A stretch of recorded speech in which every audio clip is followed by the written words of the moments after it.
I'm Miriam Cutelis, and I'm here to share with you 10 tips for being an artist. This list was inspired by the life and work of Alma Thomas. First, let's meet Alma Thomas. Alma Woodsy Thomas. These are some images of her. She was born in 1891, and she is an American artist. She was born in Georgia, and then in 1907, her family moved to Washington, D.C. due to the racial violence they experienced in the South. You can find her work at some permanent collections around the country. The Scott Museum of Art in Georgia, the Newark Museum of Art in New Jersey, and the Smithsonian American Art Museum in D.C. And this is how I came to find out more about Alma Thomas. She has a traveling exhibition called Everything is Beautiful. Her work is going to be visiting the Phillips Collection in fall of 2021. So I'm really excited to be able to see her work in person in the fall. She has also exhibited at the White House 3 times. There she is in the center with her artwork right above her head.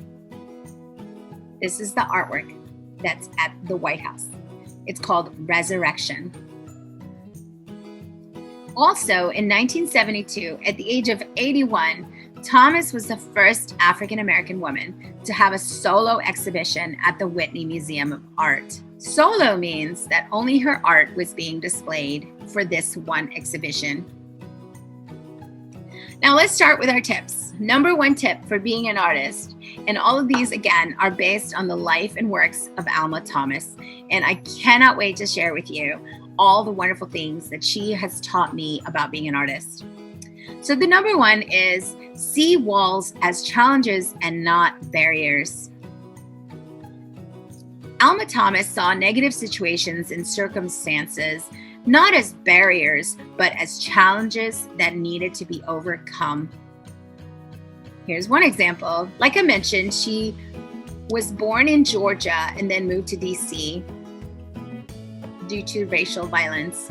So although DC was still segregated, the nation's capital, which means DC, was known to offer more opportunities for African Americans than most other cities. Thomas is quoted as saying, "When I finished grade school in Columbus, there was nowhere that I could continue my education. So my parents decided to move the family to DC." She also added, "At least Washington's libraries were open to African Americans, whereas Columbus, Georgia excluded African Americans from its only library." Another example of how she saw walls not as barriers, but as opportunities for growth and as obstacles to be surpassed is a story about her interest in architecture. An architect is a person who designs buildings. Alma Thomas excelled at math and science, and architecture specifically interested her. Although she expressed an interest in becoming an architect, it was unusual for women to work in this profession, and this limited her prospects. But this didn't stop her. It limited her, but it didn't stop her. So I think it's really important to emphasize that there were many, many barriers to her upbringing, to her life, and not once did she see these barriers as walls that would stop her. Tip number 2 for being an artist, allow for inspiration. In her work, Alma Thomas emphasized nature as her primary source of inspiration. Now, what inspires you? It might not be nature. It might be the light of the sun. It might be relationships. It might be books that you read. It might be stories. It might be animals or art making itself. It's important that when you do know what inspires you, that you start scratching that itch. And I use that phrase to define a very specific feeling that artists get, which is a lot of times artists get ideas of something they want to do, and they do it. Or they're curious about what might happen if I mix this with this, or what might happen if I expose my paintings to the elements, and what would happen to my watercolors if I add more water. Or a lot of times we need to find out what it is that's on the other end of this big question that's bothering us. And that's what an artist does. An artist follows that question until they get their answer. And when I say question, I mean the question of what would happen if. Now, in order to know specifically what your interests are, you might also want to be more tuned in to your 5 senses. So a lot of times what inspires you might not be something visual. It might be the way something smells, or it might be the feeling of spring, or it might be the textures of tree trunks. I mean, there's so many possibilities here, but it all comes back to tuning in to what it is that makes you feel alive and what makes your senses come alive. Maybe it's the way that the light looks in your window. Maybe it's the song of birds that you hear when you go for a walk. I can tell that Alma Thomas was very in tune with what inspired her from the very beginning, because she said, when I entered the art room, and this is before she became a teacher, she said it was like entering heaven. So she seems like a kind of person that always followed what she's passionate about, and that was her guiding light. In her work, she was interested in the emotional capabilities of color. When asked about her work, she said, "The use of color in my paintings is of paramount importance to me. Through color, I have sought to concentrate on beauty and happiness in my painting, rather than on man's inhumanity to man." She wanted to concentrate on beauty and happiness. Now, looking at her artwork, her technique involved these faint pencil lines across the canvas that help create patterns. These lines were still obvious in a lot of her finished pieces, for she did not erase them. And further proof that she was very driven by what inspired her, there's a painting called Evening Glow right here on the left. And to describe this piece, someone wrote, "The holly tree outside her living room intrigued Thomas with designs formed by its leaves against the window panes, and with patterns of light and shade cast on the floor and walls inside her home." These titles, such as Irish tulips, jonquils, and crocuses, reflect her never-ending fascination with the colorful interplay of flowers and other natural phenomena outside her window. Which brings us to tip number 3, make art. Now, we cannot be an artist without making art. We can think and think and think all we want, but being an artist requires actually making art. And here are some of her most amazing pieces. And they're just so bright and colorful, and they just draw you in.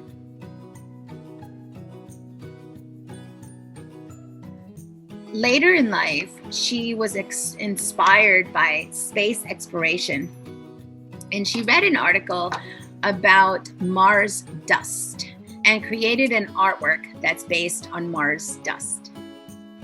She was also inspired by the moon landing, and which started her second theme of paintings. So her first theme was nature, and then her second theme started to be about and all the things that were going on right then and there with the moon landing in 1969. She started a series called Space, Snoopy, and Earth. And again, applying pointillism. They have a lot of circular and horizontal and vertical patterns. And when you look at it, the viewer gets a feeling of floating, lots of energy in these paintings. Here's another work created, inspired by the moon landing, and this one most likely inspired by an eclipse. So you see, she's allowing her environment and the things that are going on in her world to really come through her, and she's expressing her feelings through her art. Tip number 4 for being an artist: Decide what kind of person you want to be. Now, this is very essential. One quote I found describing Alma Thomas was, "She was a small, slim woman whose elegance of dress and manner and unmistakable firmness of character made the matter of her size irrelevant." I think that's a great lesson to learn, that having character means having your own inner understanding of the world. So a lot of it is really knowing yourself and figuring out how it is that you want to be and what kind of person you want to be, and really sticking to it. Tip number 5 for being an artist: engage with the world and with ideas. She was described as forward-looking without being radical, post-racial, but also race-conscious. Now, Alma Thomas's philosophy on her own work was that they were full of energy and whose energy cannot be destroyed or created. "Color is life," she said, "and light is the mother of color." In all of these statements, you really feel a sense of who Alma Thomas really was. Her character and her ideas were very palpable in these statements. Tip number 6 for being an artist: age is just a number. Now, Alma Thomas taught at Shaw Junior High School in DC for 35 years. She was an art teacher, just like me. She wouldn't become a professional artist until she was about 68 or 69. In 1960, when she retired from teaching, that's when she started being a professional artist. Now let's talk about her college experience, and I will explain to you why we're talking about this. She earned her Bachelor's of Science in Fine Arts in 1924. She was the first to graduate from university's Fine Arts program. In fact, she was the first African-American woman to earn a bachelor's degree in art, or she was actually the first woman in America to ever gain a bachelor's degree in art. And as you can see, Alma Thomas opened herself up to learning from others, which is what happens when you go to college. She didn't just go to a 4-year college, she went back to college to become a teacher. She went to Teachers College of Columbia University, earning her master's in art education. And, which I find interesting, her studies were focused on sculpture and marionette. Next, she went back to college. Her involvement with the Little Paris group is said to have inspired her to seek further academic training, this time at the American University. So here, you are never too old to follow your dreams. Tip number 7 for being an artist: become comfortable with change. What does that mean? That we can and will change. A lot of times, I think when we start making art, we think this is going to be the end-all, be-all of our style. So I think it's important to mention that Thomas's early art was realistic. Then she became inspired by nature. That was her initial source of inspiration. Later, she was inspired by the moon landing and started creating works with her second major theme, which was the outer space and, again, the moon landing. As you all know, Alma Thomas was an abstract artist.